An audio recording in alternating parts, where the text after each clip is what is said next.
Let's start left to right. Steve? Six Nations. I think because it was so lovely to see that England have a fly half who could control the game by playing flat. I think George Ford was my player of the tournament. So what was the second bit of the question?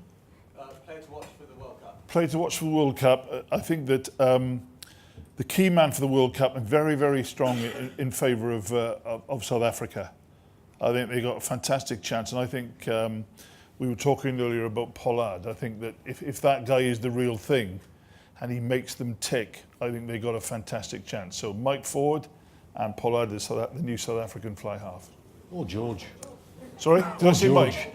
Yeah. Sorry, Henry Ford, the fly half. George Ford, sorry. Go.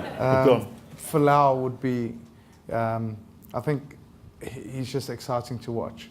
When it's a guy that's 6'4", he moves well, he steps with both feet. Kicking game isn't great, but he's exciting to watch. For me, just from an England point of view, just because well, I'm not English, but most of you are English. Ben Youngs were pretty outstanding this weekend. I think if he gets the pack going and the backline going, he's quite nice to watch. So for me, he made a massive difference when he played for England. Snoddy? Player of the World Cup, of the Six Nations, I'd pick either Paul O'Connell or Conor Murray, because I think you got to go with an Irishman because they were smart and those two guys controlled it. I thought Sexton was brilliant for 2 games, but he missed 1 game and he was not so good against so long ago, wasn't it?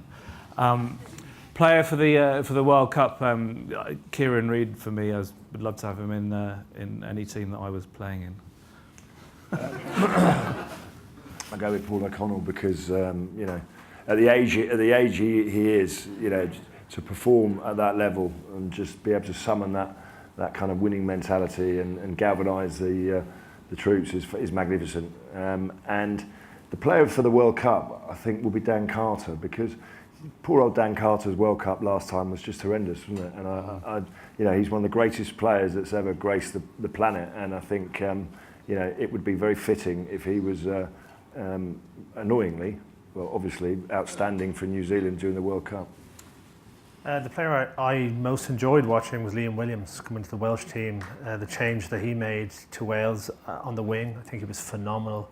The fact that when he went to full back against Italians, I think it changed the whole game, and it's now left a whole myriad of questions for Welsh selection for the World Cup.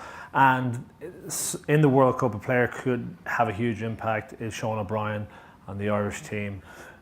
He hasn't played much rugby. He's been in the gym a lot. He's like a store-fed bullock is what he looks like at the moment. And he has an unquenchable desire to hurt people and do well and for Ireland to succeed. So if he's flying, I love watching him play. Well, on the subject of loving watching someone play, and the